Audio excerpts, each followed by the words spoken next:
Assalamualaikum, salam Malaysia Madani. Semua projek rancangan tebatan banjir RTB bernilai RM600 juta ke atas akan disegerakan. Perdana Menteri Datuk Seri Anwar Ibrahim mahu kesemua projek beroperasi mulai Jun ini. Keputusan itu dibuat bagi mengelak bencana banjir berulang. Isu ini kalau tidak lakukan apa-apa yang serius, dia akan berulang. Banjir ini bukan kali pertama. Dia bertahun-tahun. Menjadi sini kadang setahun 2 kali. Oleh itu, kita putuskan projek yang mahal RM600 juta atau lebih untuk tempatan banjir akan disegerakan. Nanti kita lulus dan disegerakan. Blair bercakap kepada pemberita selepas melawat Pusat Pemindahan Sementara PPS SJKC Kampung Tengah Segamat. Terdahulu, beliau menyantuni penduduk terjejas banjir di PPS Sekolah Kebangsaan Gemerih.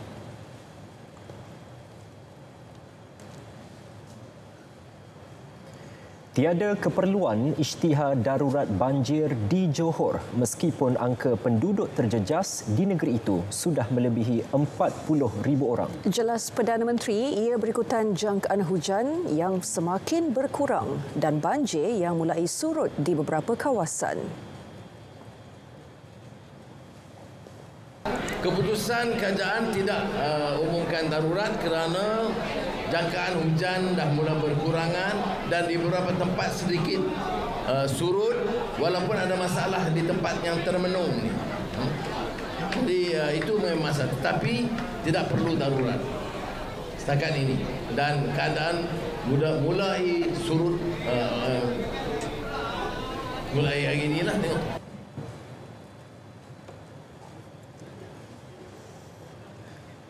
8 dewan yang akan dijadikan pusat pemindahan sementara PPS kekal sedang dibina di kawasan sekolah yang sering dijadikan PPS. Timbalan Perdana Menteri Datuk Seri Dr. Ahmad Zahid Hamidi berkata pembinaan kemudahan tersebut demi keselesaan penduduk dan ia akan menggunakan peruntukan sedia ada Agensi Pengurusan Bencana Negara NADMA. Proses pembinaan Dewan sebagai PPS kekal itu akan dilaksanakan mengikut keutamaan di kawasan yang akan dikenal pasti kelak.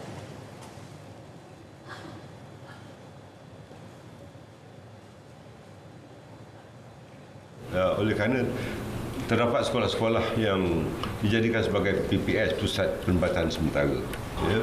Kita mesti mempunyai rancangan jangka panjang untuk membina dewan-dewan PPS di sekolah yang dijadikan pusat PPS dan di luar musim banjir, dewan-dewan itu boleh digunakan untuk lain-lain tujuan masyarakat dan sekolah. Kalau sekolah itu digunakan sebagai PPS tetapi tandas, tempat mandi tidak ada di sekolah itu. Dengan pembinaan dewan itu ada tandas, ada tempat mandi. Jadi mereka yang ditempatkan itu dapat menggunakan kemudahan itu. Terdahulu, Datuk Seri Dr. Ahmad Zahid mengadakan lawatan kerja ke Lembaga Kemajuan Wilayah Kedah di Alor.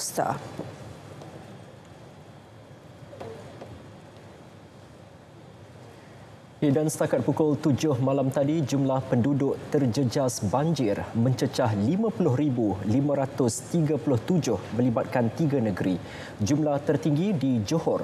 Negeri itu merekodkan 46,900 orang, diikuti Pahang 3,084 dan Melaka 553. Dalam pada itu, Segamat menjadi daerah pertama yang memperkenalkan pusat gerakan pasca banjir di Malaysia bagi menerima dan mengagihkan bantuan kepada penduduk terjejas. Untuk perinciannya, kita bersama wartawan Muhammad Sharifuddin Arsyad di sana. Sharif, teruskan perkongsian. Andy dan Hazel, terima kasih. Ketika ini saya masih lagi bersiaran secara langsung di Dewan Jubli di daerah Segamat ini, di mana Dewan ini dijadikan sebagai pusat gerakan pasca banjir. Dan daerah Segamat merupakan daerah pertama yang memperkenalkan pusat gerakan pasca banjir yang seumpamanya ini. Bagi untuk memperincikan lagi apakah peranan pusat ini, kita bersama dengan pegawai daerah dan merangkap pengurusi Jawatan Kuasa Bencana Daerah Segamat, iaitu Tuan Muhammad Masni Wakiman. Beliau akan menerangkan secara terperinci lagi apakah itu pusat gerakan pasca banjir dan peranannya. Assalamualaikum Datuk Tuan Pegawai Daerah. Waalaikumsalam Syarif. Baik Tuan, kita dah tahu apa itu pusat pasca banjir ini kerana kita belum pernah dengar lagi sebelum ini berlaku banjir telah mewujudkan pusat pasca banjir. Jadi boleh Tuan terangkan sikit apakah itu pusat pasca banjir dan peranannya? Okey. Pusat pasca banjir daerah Segamat ataupun kita panggil command center ini diwujudkan sebagai menjunjung titah Duli Yang Amat Mulia Tengku Mahkamah Ketua Johor supaya Southern Volunteers digerakkan bersama dengan agensi-agensi kerajaan lain, swasta dan NGO bagi membantu kerja-kerja pasca banjir, khususnya bagi daerah Segamat yang telah terkesan dengan banjir besar sehingga sekarang lah. Dan pusat ini diaktifkan pada 1 Mac 2023 seiring dengan pembukaan PKOB atau Pusat Kawalan Operasi Banjir setelah diputuskan oleh Jawatankuasa Pengurusan Bencana Daerah Segamat yang dipengerusikan oleh saya sendiri selaku pegawai daerah lah. Dan pusat pasca banjir daerah Segamat ini atau command center ini bertempat di Dewan Jubli Intan Segamat. Dan peranan command center ini adalah untuk menyelaras kerja-kerja pasca banjir seperti pembersihan dan penyampaian sumbangan atau bantuan kepada mangsa-mangsa banjir setelah mendapat kelulusan daripada Pusat Kawalan Operasi Banjir. Saya menasihatkanlah kepada semua pihak yang ingin turut serta dan membantu menjayakan kerja pasca banjir ini, hendaklah membuat permohonan di PKOB kami lah, dan kemudian akan diselaraskan di peringkat command center ini.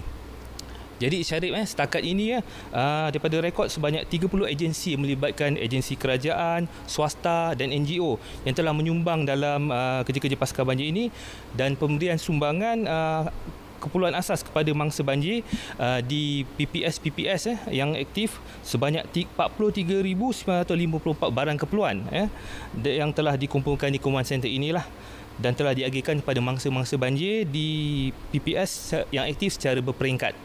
Dan sehingga kini 1,474 keluarga mangsa banjir yang telah mendapat manfaat daripada sumbangan yang diterima inilah di Segamat. Dan untuk di Johor, Southern di Segamat sendiri, Southern Volunteers ini diketuai oleh Yang di-Pertua Majlis Pembenaran Segamat lah. Baik, Tuan D.O, setakat ini adakah di pihak Tuan mengalu-alukan bantuan daripada GLC ataupun agensi kerajaan ataupun individu persendirian untuk tampil bersama dengan Southern Volunteer daerah Segamat ini? Baik, memang pada dasarnya memang kami sangat-sangat mengalu-alukanlah mana-mana pihak sama ada GLC, NGO untuk terus memberi sumbangan kepada mangsa-mangsa banjir. Kerana pada masa ini pun di Segamat 77 PPS masih aktif walaupun terdapat 13 yang dah tutup, tetapi keperluan-keperluan ini memang kami amat-amat harapkanlah kerana mangsa-mangsa banjir memerlukan pelbagai sokongan dan juga selain pada itu kerja-kerja pembersihan juga bersama dengan Southern Volunteers memang kami alukan. Walaupun sebagaimana saya nyatakan tadi, permohonan hendaklah dibuat kepada PKOB supaya penyelarasan dapat dibuat bersama dengan command center. Itu saja Syarif. Baik, terima kasih atas perkongsian itu Tuan Pegawai Daerah. Saya kira itu saja dulu perkongsian dari saya di Segamat ini. Kembali kepada Andy dan Hazel. Syarif, terima kasih. Baik, saudara, sementara itu kawasan Parit Sulong kembali cerah selepas mendung sejak beberapa hari. Juga fenomena air banjir berwarna hitam menarik perhatian penduduk setempat untuk ke lokasi tersebut. Laporan lanjut kita bersama wartawan Erwin Zaid. Baiklah, terima kasih Andy dan Hazel. Saya kini berada di Jalan Bukit Ciku di Parit yakni Batu Pahat bagi membawakan perkembangan banjir terkini di kawasan ini. Dan pemantauan saya mendapati terdapat perkembangan positif dari segi cuaca di mana hujan telah berhenti di sini, dan manakala secara keseluruhan kekerapan dan tempoh hujan di sini juga telah berkurangan. Namun keadaan air banjir di kebanyakan kawasan terjejas masih lagi dalam keadaan termenung seperti di lokasi sekitar saya. Dan lokasi saya berada sekarang ini di laluan belakang sana masih lagi dinaiki air sedalam paras lutut, dan saya boleh katakan air dalam keadaan agak deras kerana kami sendiri baru saja merentasi laluan tersebut. Dan air deras datang dari Sungai Terusan di sebelah laluan. Namun laluan tersebut kini masih dibuka kepada semua jenis kenderaan secara satu arah dalam satu-satu masa. Dan pengoperasian jalan masih lagi dikawal oleh pihak Selia Selenggara Selatan. Dan laluan ini merupakan laluan terdekat bagi penduduk di Parit Yani untuk ke Lebuh Raya Utara Selatan. Dan pada petang tadi kami cuba untuk melakukan tinjauan di Kampung Parit Warijo, namun tidak tercapai kerana laluan ke Parit Warijo dari Kampung Baru Seri Medan terputus kerana tenggelam sehingga ke paras dada. Dan ia memaksa kami berpatah balik kerana risiko yang tinggi. Sekaligus membatalkan tinjauan kami kerana kami difahamkan keadaan banjir di Parit Warijo agak teruk. Selain itu, Jalan Yong Peng Muar di Parit Sulong, lokasi saya membuat lintas langsung pada petang tadi, juga telah ditutup kepada semua kenderaan. Dan sebentar tadi kami mendapat maklumat Angkatan Pertahanan Awam APM membawa keluar 23 penduduk terjejas dari kawasan Kampung Parit Basri dan ditempatkan di 3 PPS kerana paras air di kampung mereka meningkat. Yes. Dan saya rasa sekian saja laporan saya dari Batu Pahat. Kembali semula ke studio. Silakan. Baik Erwin, terima kasih.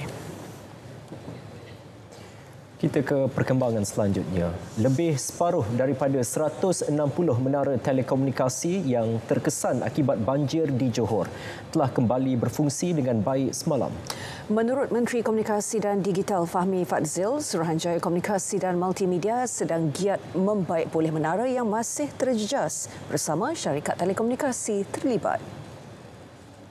Isu tersebut akan segera ditangani termasuk memastikan capaian liputan internet di semua PPS berada dalam keadaan baik. Saya dah berhubung dengan Suruhanjaya Komunikasi dan Multimedia. Daripada semua pusat pemindahan sementara PPS yang sekarang ni di Johor melebihi 200, saya dah minta untuk semak sama ada line telekomunikasi di PPS ini apakah keadaannya. Jadi SKMM memaklumkan setakat ini semua berfungsi dengan baik, tapi kita ada sejumlah menara yang terkesan akibat banjir. Sementara itu, keperluan untuk menghantar warga KKD bagi membantu penduduk terjejas banjir di Johor sedang diteliti. Mereka bersiap siaga untuk digerakkan jika perlu.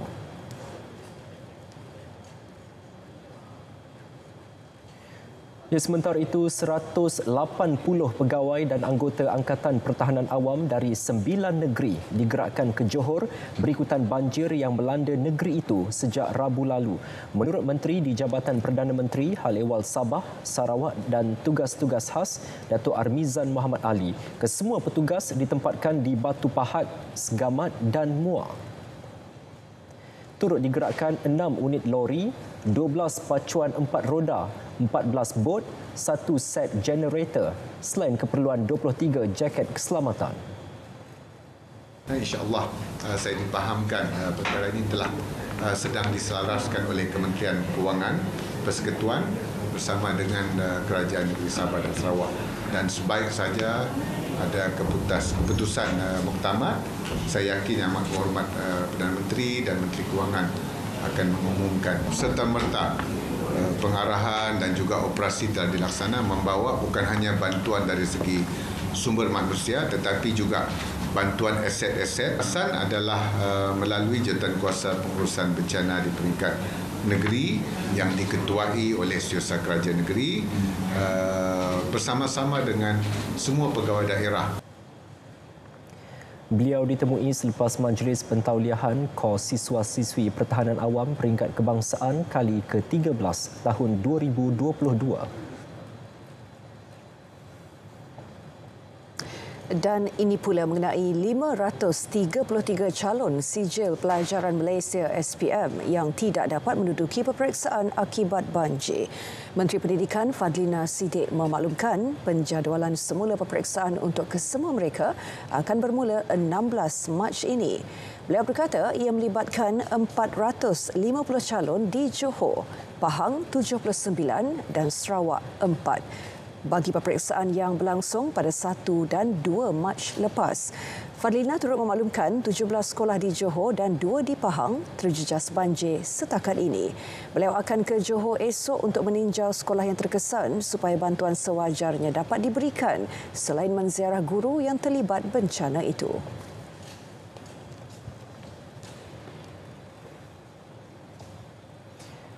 RM615,000 dibelanjakan Kementerian Pembangunan Wanita, Keluarga dan Masyarakat bagi menyediakan bekalan makanan untuk dihantar ke negeri terjejas banjir. Menterinya Datuk Seri Nancy Shukri berkata, ketika ini proses penghantar bantuan makanan tersebut sedang dijalankan.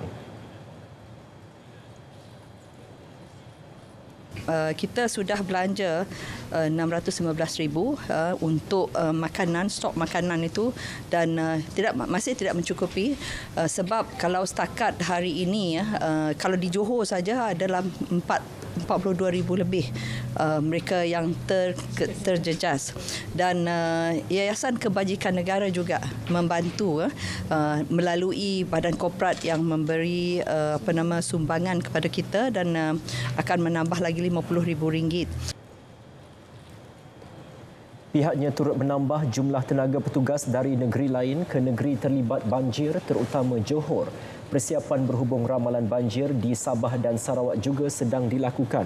Beliau berkata demikian selepas lawatan turun padang ke Laman Wanita Tasik Gelugor.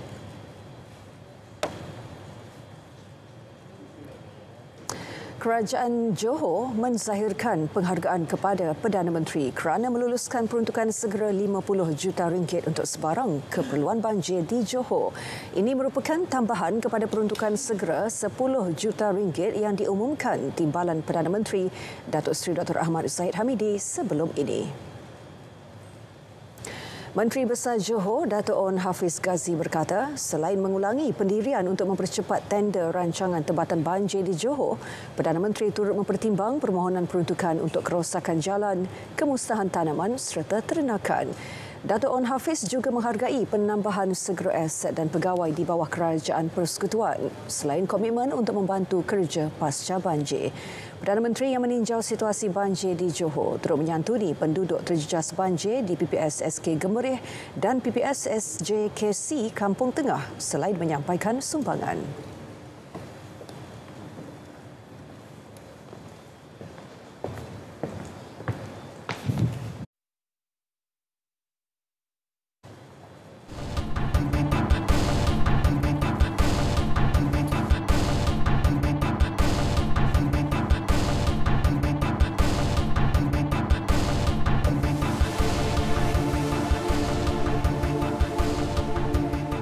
Bertemu kembali. Jangkaan peningkatan kadar dasar semalaman OPR 0.25% pada pengumuman Bank Negara Malaysia BNM 9 Mac nanti dipengaruhi petunjuk Rizab Persekutuan Amerika Syarikat yang turut menaikkan kadar faedah minggu lalu.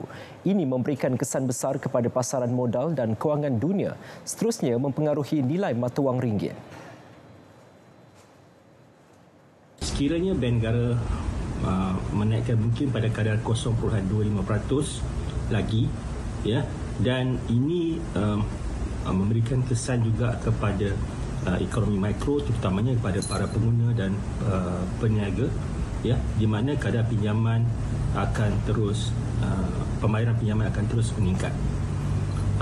Ia juga mungkin sedikit memperlahankan sektor ekonomi domestik Malaysia, kerana kenaikan kadar faedah ini menyebabkan ramai menangguh hasrat untuk membuat pinjaman baru seperti membeli rumah, membeli kereta maupun membuat pinjaman kepada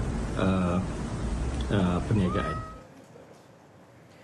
Bagaimanapun, sekiranya BNM tidak menaikkan kadar OPR, ia akan memberikan peluang kepada ekonomi domestik untuk terus pulih, terutama bagi perusahaan mikro, kecil dan sederhana. Sementara itu, kadar dasar semalaman OPR juga bakal menjadi penentu prestasi Bursa Malaysia minggu depan. Pelabur dijangka lebih berhati-hati menjelang mesyuarat kedua jawatankuasa Monetary MPC bagi tahun ini yang dijadual pada 8 dan 9 Mac. Kenanga Research menjangkakan Bank Pusat mengekalkan status quo. Sementara itu, Naib Presiden Penyelidikan Ekuiti Rakuten Trade Sendirian Berhad, Thong Pak Leng, juga berpandangan BNM mungkin mengelakkan kenaikan OPR sebelum mesyuarat jawatankuasa pasaran terbuka Persekutuan Amerika Syarikat pada 21 dan 22 Mac. Ini kerana hasil mesyuarat perundangan tahunan Cina itu akan dipantau dengan teliti sebagai petunjuk hala tuju dasar kerajaan dan prospek bagi ekonomi negara. Januari lalu, BNM mengekalkan OPR pada 2.75%.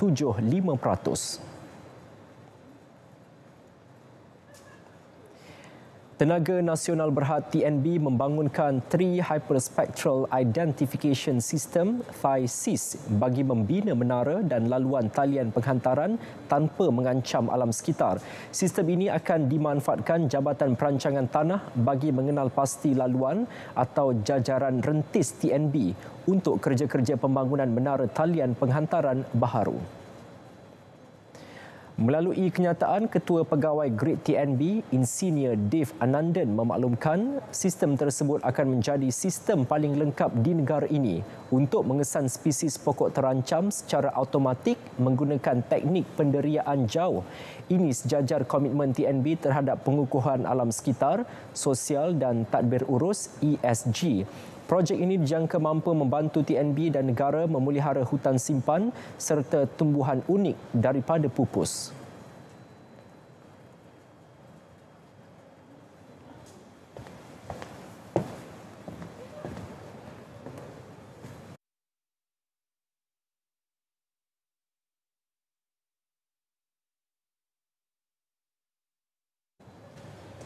Pemberian khas mengikut perkara 112D Perlembagaan Persekutuan kepada Sarawak dan Sabah sedang diselaras Kementerian Kewangan. Menteri di Jabatan Perdana Menteri Hal Ehwal Sabah, Sarawak dan Tugas-Tugas Khas, Dato' Armizan Muhammad Ali berkata, ketika ini Kerajaan Persekutuan Sabah dan Sarawak sedang berunding untuk memuktamadkan formula dan indikator yang digunakan untuk menentukan kadar peningkatan itu. Beliau menjelaskan secara prinsipnya Kerajaan Persekutuan bersetuju untuk meningkatkan pemberian khas itu melalui semakan. InsyaAllah saya dipahamkan perkara ini telah sedang diselaraskan oleh Kementerian Kewangan Persekutuan bersama dengan Kerajaan Negeri Sabah dan Sarawak, dan sebaik saja ada keputusan muktamad, saya yakin Yang Amat Berhormat Perdana Menteri dan Menteri Kewangan akan mengumumkan.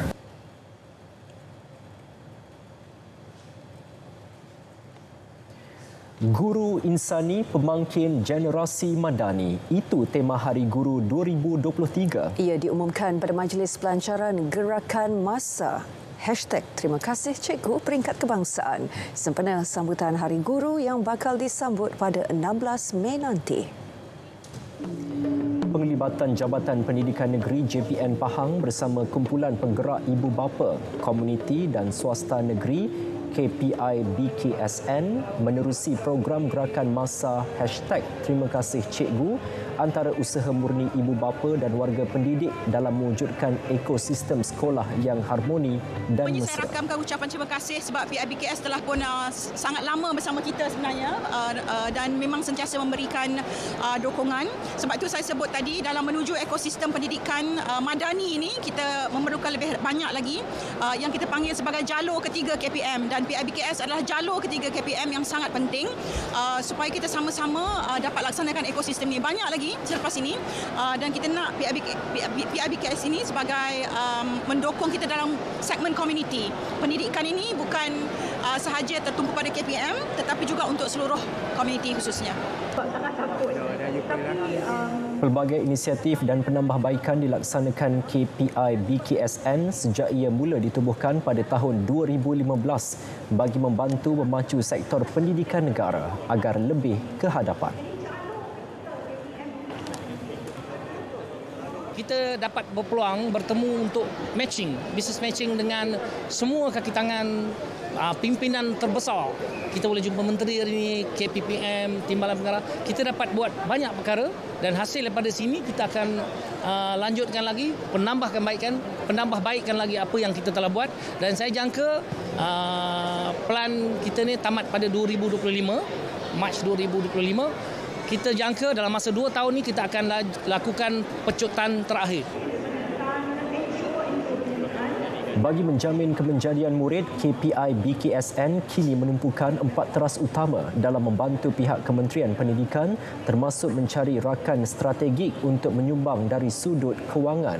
Gerakan massa yang mula dilancarkan pada 2018 bertujuan membawa masyarakat bersama-sama menginsafi pengorbanan guru.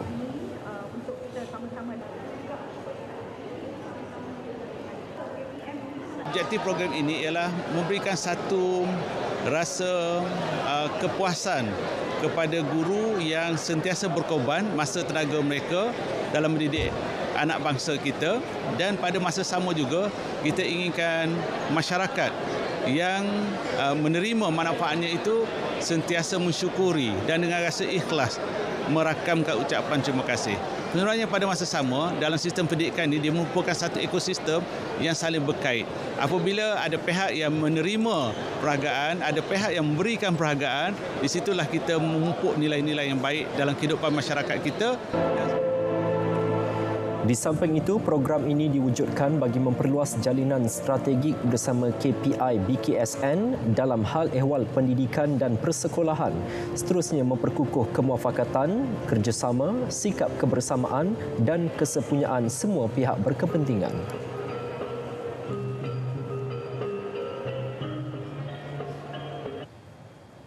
Ia terharu dan sebab itu antara reaksi penerima cabutan bertuah Kementerian Komunikasi dan Digital KKD pada Majlis Pengagihan Peranti Siswa dan Perasmian My Digital KKD di UiTM pagi tadi.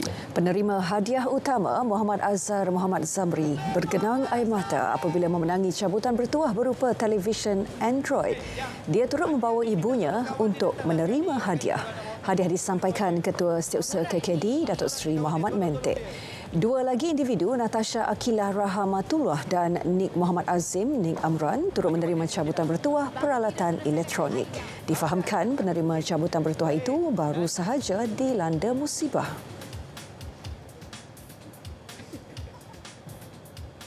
Okey, smartwatch ni bolehlah link ke telefon, nak buat jogging.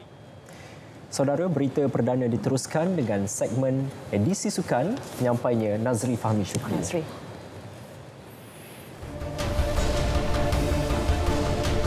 Sang kenari kena jerat PDRM.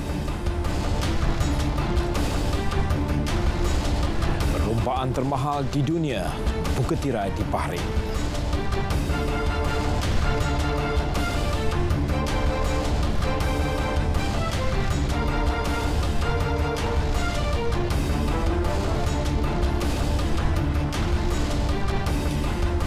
Andy dan Hazel, Assalamualaikum dan salam sukan untuk semua. Kita mulakan dengan aksi Liga Super 2023. Layangan kad merah terhadap pemain dan pegawai pasukan Kedadun Aman KD AFC pada malam tadi menjadi faktor kekalahan mereka kepada Polis Diraja Malaysia PDRM di laman sendiri.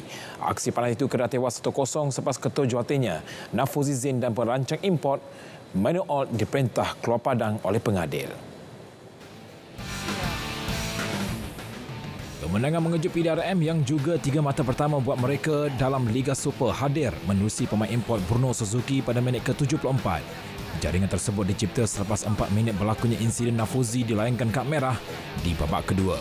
Pengendali berusia 44 tahun itu diperintah keluar padang selepas dilihat memeluk leher pegawai perlawanan keempat. Di tepi badan ketiga permainan dihentikan susulan berlaku kekasaran permain. Sebab itu, tuan rumah juga terpaksa beraksi dengan 10 pemain susulan Kapten Manuel Alt dikenakan tindakan sama. Ini kekalahan pertama Kedah selepas menang 2 perlawanan berturut-turut minggu lalu. Mereka masih berada di tangga keempat dengan 6 mata, namun berpotensi dipintas pasukan lain yang turut beraksi malam ini.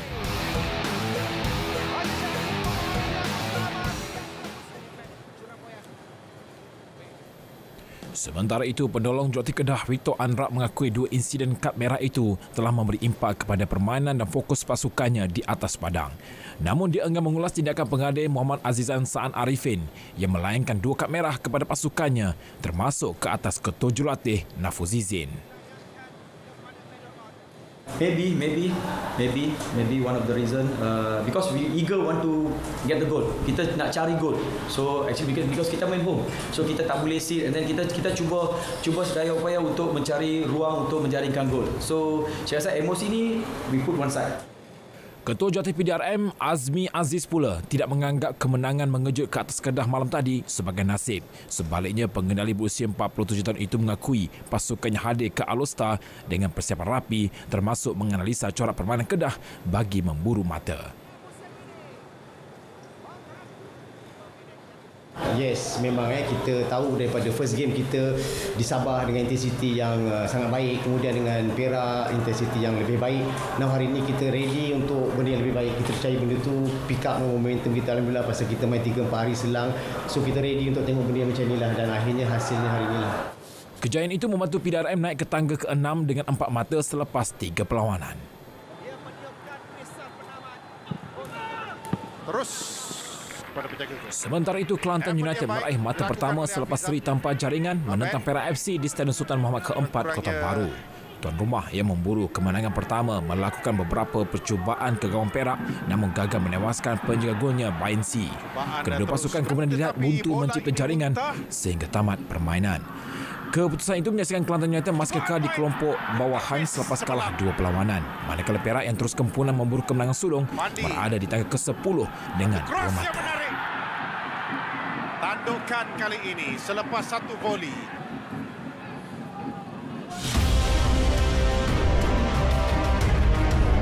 Empat 14 pasukan kini bersedia dalam memburu tahta juara Liga Super 2023.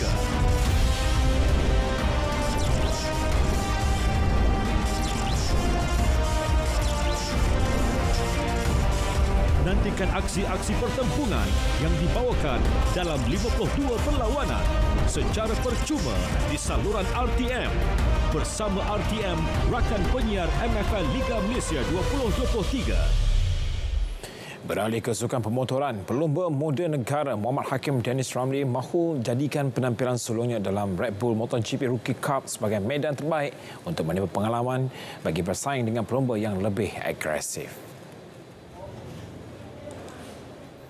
Hakim Dennis dinaikkan pangkat menyertai persaingan Rookie Cup selepas muncul juara keseluruhan kejuaraan Asia Talent Cup tahun lalu.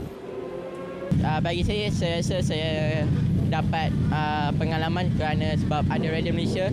Abang dia dah 1 tahun, so saya boleh mengambil pengalaman. Saya boleh bertanya dia sebab dia dah berlumba di Red Bull Rookies pada tahun lepas. Saya nak habiskan race, saya nak finishkan race dan insyaAllah kalau target saya untuk dapatkan point. Anak jati Terengganu itu menyertai seorang lagi pelumba negara Daniel Syahmi Ahmad Syahril yang membuat penampilan keduanya di Rookie Cups dan kejuaraan dunia GP 2023. Mereka akan memulakan cabaran pertama di Portimao, Portugal pada 25 dan 26 Mac ini.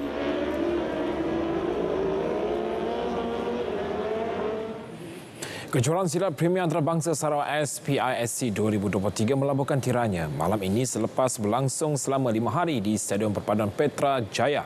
Bagi mengetahui perkembangan terkini, kita terus saja bersama dengan Eric Christopher Edward di lokasi. Silakan. Terima kasih Nazri di studio dan salam Malaysia Madani. Kejuaraan silat Premier Antarabangsa Sarawak 2023 yang berlangsung sejak 27 Februari lalu hari ini telah pun sampai ke penghujungnya dengan majlis penutupan yang kini sedang berlangsung di Stadium Perpaduan Petrajaya Kuching ini.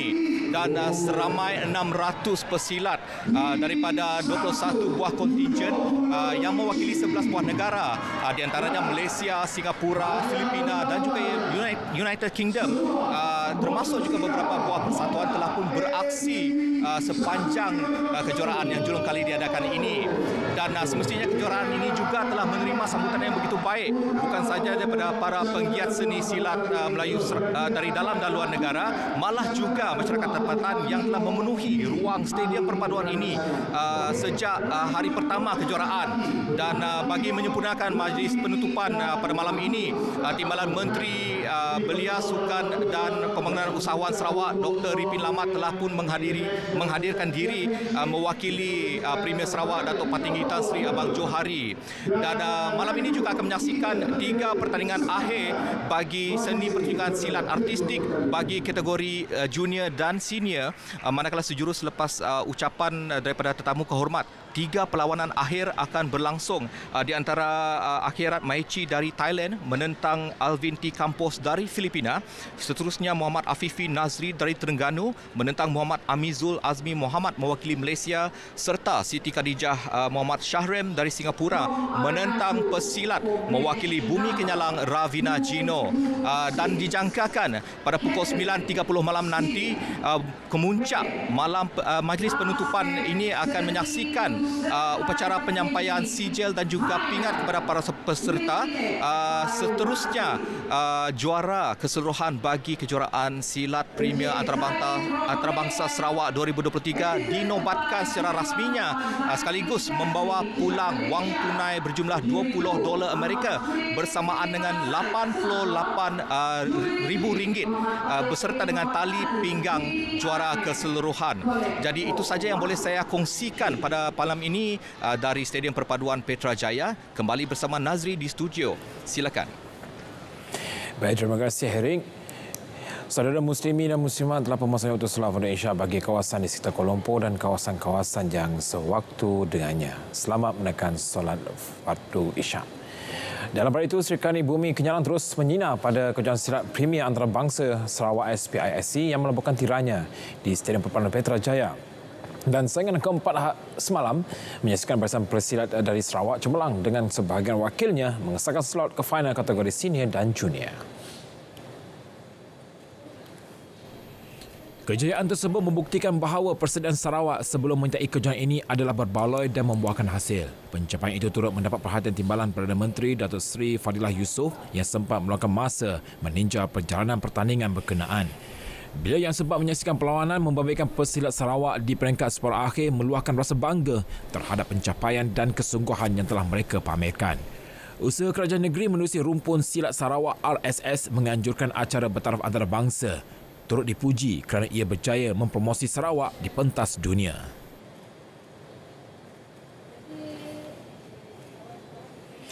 Perkembangan Liga Hoki Malaysia MHL 2023, pasukan Terengganu Hockey Team THT meneruskan rekod kebal selepas berjaya menewaskan Maybank 3-2 di Stadium Hoki Nasional Bukit Jalil semalam. Kemenangan itu membolehkan THT yang juga juara berganda musim lepas terus mengungguli tangga teratas Liga dengan 31 mata selepas 11 perlawanan. Dalam pertemuan tersebut, THT terlebih dahulu memecah kebuntuan menerusi pukulan sudut penalti pemain import dari Kuala Selatan Jong Jun Yun pada minit ke-23. Maybank dapat menyamakan kedudukan 1-1 menerusi Adam Aiman Mahmat pada minit ke-25 sebelum rakan sepasukan Muhajir Abdul Rauf meledak gol pukulan sudut penalti kedua seminit kemudian. THT yang tersentak dengan jaringan tersebut kembali melancarkan serangan dan berjaya menyamakan kedudukan menerusi Jong Jun Yun pada minit ke-40. Kemenangan menjadi milik THT selepas pemain kebangsaan Muhammad Fiti Syahari muncul wira menerusi jaringannya pada minit ke-52.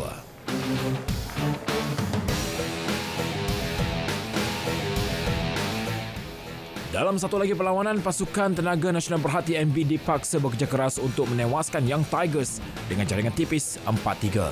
Turun dengan status pasukan pelasahan Young Tigers bagaimanapun berjaya memberi tentangan sengit kepada TNB dengan bangkit dari ketinggalan 2 kali di Bukit Jalil.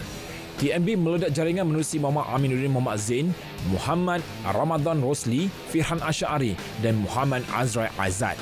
Manakala Young Tigers pula bangkit dengan 3 gol menerusi Muhammad Kahirul, S. Vigneswaran dan P. Tanggaraja. Kemenangan itu menyaksikan TNB kekal di tangga kedua dengan 28 mata, 3 mata di belakang pendahulu THT. Young Tigers pula di tangga keempat dengan 18 mata. Menjelang perlombaan pembuka musim Formula 1 di Grand Prix Bahrain, saingannya berlangsung di Lita Syakir nanti diramal berlangsung sengit, namun pilihan tak arah kepada pasukan Red Bull selepas 2 pemandunya bermula di petak pertama dan di petak kedua. Pemandu sandaran Red Bull Max Verstappen muncul terpantas pada sesi kelayakan dengan catatan 1 minit 29.708 saat sekaligus membolehkan dia bermula di petak pertama. Rakan sepasukan Sergio Perez juga berupaya membuktikan kemampuan jentera Red Bull musim ini dan akan bermula di petak kedua. Ini dominasi pertama Red Bull di Bahrain dan mereka masih belum pernah meraih kemenangan di litar tersebut sejak 2013. Red Bull bakal berdepan cabaran sengit dari Ferrari yang akan bermula di petak ketiga dan keempat menerusi Charles Leclerc dan Carlos Sainz Jr. Juara dunia 7 kali Lewis Hamilton pula akan bermula di petak ke-7 buat Mercedes, manakala rakan sepasukan George Russell di petak ke-6.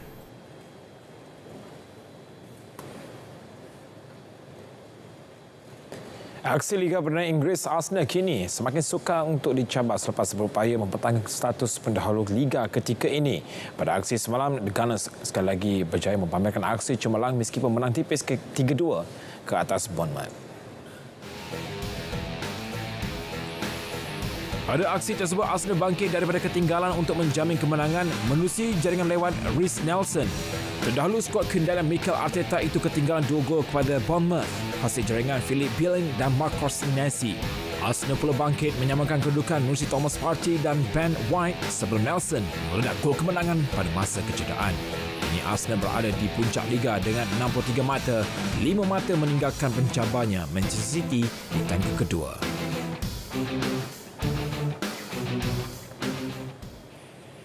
Saingan Ligue 1 Perancis, penyerang berbisa Perancis Kylian Mbappe terus mencipta sensasi. Mbappe kini mengatasi rekod pencapaian Edinson Cavani sebagai penjaring terbanyak sepanjang zaman buat Paris Saint-Germain selepas berjaya menjaringkan gol ketika menentang Nantes.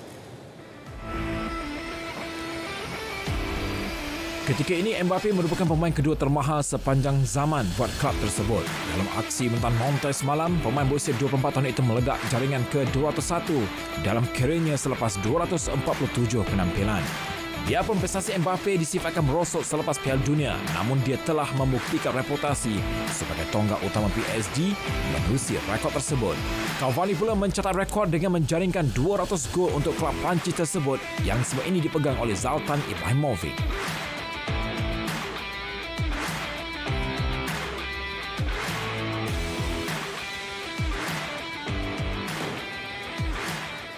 Edisi Sukan 5 Mac 2023 melaporkan tiranya untuk perkembangan seterusnya. Kembali semula bersama Andy dan Hazel.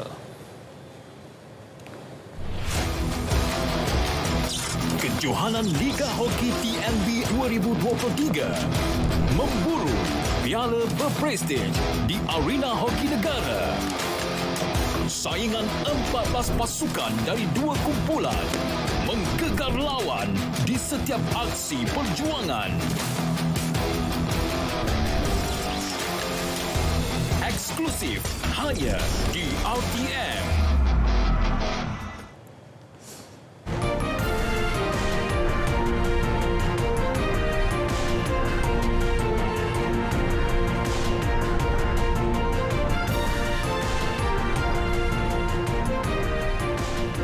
Angka kematian kebakaran depo bahan api di Indonesia meningkat. Juga perkembangan ribut salji di California. Perinciannya dalam rangkuman dunia. Angka kematian akibat kebakaran besar di depo bahan api di Indonesia meningkat kepada 19 orang. Sekurang-kurangnya 35 orang melecur teruk dan 3 lagi mangsa masih hilang. Kebakaran itu turut memusnahkan kediaman berhampiran depo milik syarikat Pertamina di Jakarta Utara. Punca letupan masih dalam siasatan, namun ia disyaki disebabkan oleh kebocoran pada saluran paip. Warga California yang terkandas selama beberapa hari dalam salji tebal berjaya diselamatkan. Peronda Lebuhraya California mengenal pasti isyarat telefon bimbit dan segera menghantar kru helikopter untuk mencari mangsa yang terperangkap. Pihak berkuasa turut menyelamatkan 2 remaja selepas 3 hari hilang ketika mendaki bahagian laluan Crest Pacific. California kini bergelut mengeluarkan penduduk daripada letupan salji setebal 3 meter selepas ribut membadai negeri itu. Penulis Amerika Syarikat Marianne Williamson secara rasmi akan bertanding bagi jawatan Presiden pada 2024 atas tiket Parti Demokrat. Figura berusia 70 tahun itu juga sudah melancarkan kempennya sejak Sabtu lalu. Beliau dijangka akan mencabar Presiden Demokrat Joe Biden.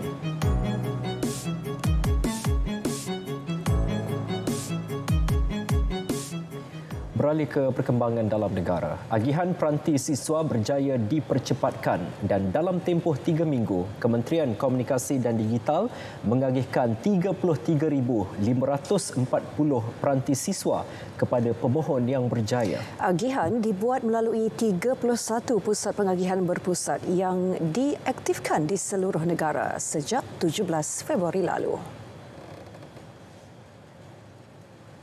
Baki pengagihan 9,000 peranti juga akan diselesaikan secepat mungkin. Secara keseluruhan, program peranti siswa ini menelan belanja RM450 juta dan ia memberi manfaat kepada 359,742 mahasiswa dan pelajar dalam kelompok B40. Sejak permohonan dibuka pada 15 April 2022, KKD telah menerima sebanyak 474,311 permohonan. Setelah saringan kelulusan dilaksana, sebanyak 368,803 penerima peranti siswa telah dikenal pasti. Beliau bercakap dalam sidang media selepas merasmikan Majlis Pengagihan Peranti Siswa dan perasmian My Digital KKD di Universiti Teknologi Mara UiTM Shah Alam. Pindaan akta berkaitan bidang kuasa Jabatan Pengangkutan Jalan JPJ perlu dilaksana bagi membolehkan tindakan undang-undang dikenakan terhadap kenderaan asing yang diubah suai dalam usaha menangani isu ketirisan diesel.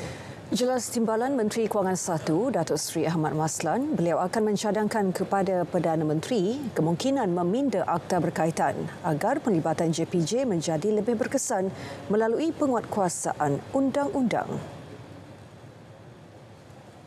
Sekarang ini tidak boleh diambil tindakan kerana akta tidak meliputi mengenai ubah suai kenderaan asing. Walhal mereka mengubah suai kenderaan mereka dan mereka menyeludup dengan kenderaan yang ubah suai itu. Tetapi kita hanya boleh mengcompound atas sebab penyeludupan diesel itu. Tetapi kita tak boleh nak compound atas sebab ubah suai kenderaan itu. Apabila mereka telah dikompaun kerana kesalahan menyeludup diesel, kenderaan itu akan patah balik ke negara jiran dan kemudian mereka akan mengulangi sekali lagi, berulang-ulang kali.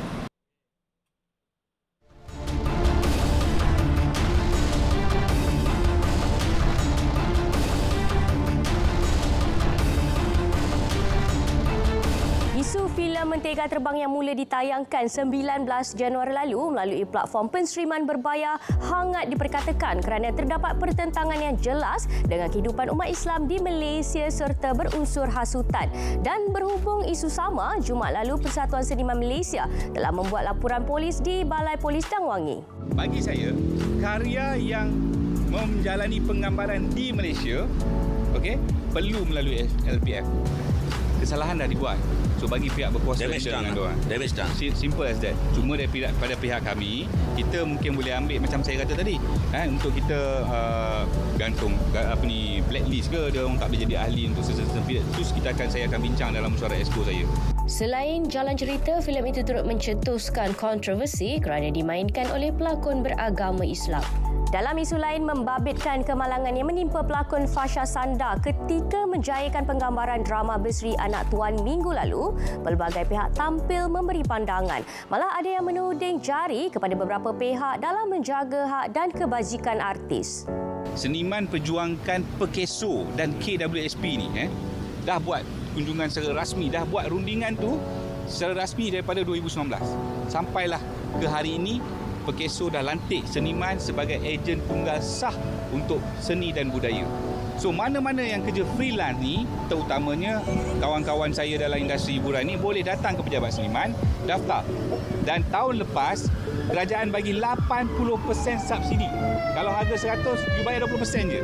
Akibat kemalangan itu, Fasha mengalami kecederaan yang parah selepas tulang mata kirinya patah dan berbola mata kirinya berdarah serta bengkak. Berharap rakan seninya segera sembuh. Penerbit dan pelakon Bron Palari berharap agar orang luar tidak melatah dengan pelbagai tumahan. Kita pun tanpa tahu ujung pangkal pun tak nak buat sebarang kenyataan yang boleh mendatangkan apa-apa pada produser sebab kita percaya industri kita ni pun ramai produser yang bertanggungjawab. Pasangan selebriti Ariel Zafril dan Wawa Zainal tekad mengenakan tindakan undang-undang terhadap satu blog yang mendakwa mereka tidak membayar gaji penuh pekerja. Jelas Wawa, isu tersebut merupakan satu fitnah yang mencalarkan nama baik mereka. Lebih kesal apabila penulis artikel di blog berkenaan bertindak berani memuat naik gambar Ariel dan Wawa. Tidak ada isu kami pernah memotong gaji staf, tidak pernah. Malahan di tahun PKP pun kita masih lagi memberikan bonus dekat staf. Dan untuk tahun lepas saya punya staf meriah dengan bonus. Raya dapat bonus, hujung tahun dapat bonus, dapat bercuti ke luar negara. Memberi pengajaranlah kepada blogger ataupun portal berkenaan because benda ni dah jatuh fitnah, dah merosakkan nama baik kami. So harapnya selepas ini blogger berkenaan tidaklah sesuka hati untuk tulis headline yang asal orang nampak nak menarik minat orang kan, nak baca story dia. Selepas 4 tahun berehat, Rock Stage Entertainment kembali menganjurkan konsert Rock Stage 6 di Kuala Lumpur minggu lalu. Konsert bertemakan metal tempur itu sememangnya ditunggu peminat genre muzik keras ternyata berbaloi apabila sebanyak 6 buah band beraksi di atas satu pentas yang menggabungkan dua kumpulan metal Otai, FTG dan Silhanas. Lebih memujakan, kedua-dua band itu tampil dengan lagu daripada album terbaru mereka. Pengarah muzik RTM Datuk Muzani Ismail dan penyanyi tersohor Datuk Aisyah dilantik sebagai juri pertandingan akhir kejohanan Icing World 2023 edisi keempat. Kejohanan yang disertai lebih 40 negara bakal berlangsung di ibu negara bermula 23 hingga 28 Mei nanti. On the final day, on the 27th, there will be a final. After the final, on the 28th, it's going to be a celebration. It's going to be a marching celebration. It's going to be a big celebration with all the countries, with the flag and all these, with our traditional clothes, all the country traditional clothes. Closing ceremony with the artists, international artists to perform. 3 kategori dipertandingkan iaitu kategori junior, dewasa, solo dan kumpulan. Malaysia mengadakan 3 sesi uji bakat di Sabah, Johor dan Kuala Lumpur. Pengalaman hidup dua penyanyi hip-hop Yoni Boy dan Alip yang diabadikan dalam duet baharu Sengkek diterima baik peminat. Projek kolaborasi sulung itu dianggap memberi kelainan dalam konteks lagu genre hip-hop di Malaysia. Sengkek itu adalah salah satu lagu yang akan datang yang boleh kata lagu album saya. Itu. Sekarang ni saya tengah buat satu album untuk tahun ni. Untuk satu tahun ni, kita ada beberapa buah lagu untuk rilis and so far lagu first yang rilis untuk album ni Sengkek lah. Hari ni the first day untuk rilis first single of the album. Ya. Ya, saya berterima kasih. Saya bersyukur saya dapat berkolaborasi bersama Yoni Boy atas lagunya Sengkek.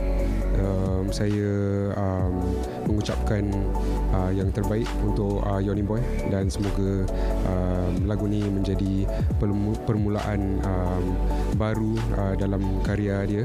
Perkongsian itu tadi mengakhiri Bidiva. Informasi hiburan kami sajikan bukan keterlaluan. Saya Caca Yatim. Assalamualaikum. Bye.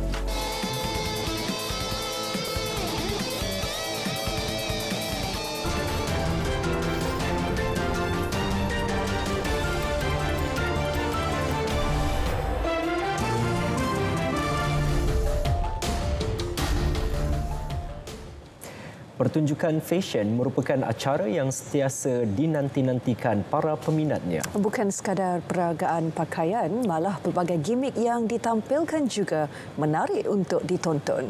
Perinciannya dalam hashtag. Pertunjukan fashion koleksi The Fall Winter 23 membawakan konsep pertalian antara manusia dan teknologi diinspirasikan oleh Jean de La Fontaine.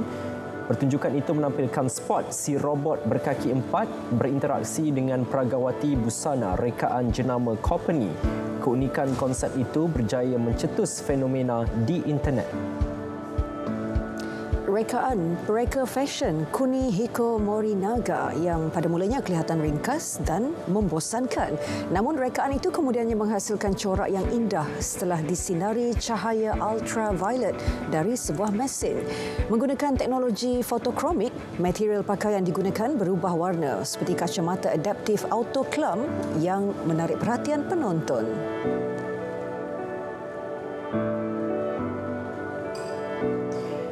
Ini pula kisah peragawati terjatuh ketika berjalan di atas pentas peragaan.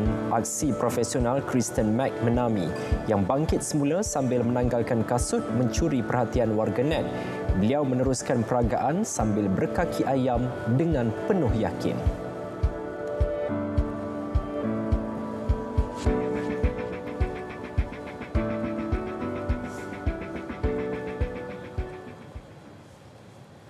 Saudara, paparan hashtag itu tadi mengakhiri berita perdana Ahad 5 Mac 2023. Saksikan naratif khas selepas ini mengukuhkan keterjaminan makanan negara. Dengan itu, Assalamualaikum. Salam Malaysia Madani.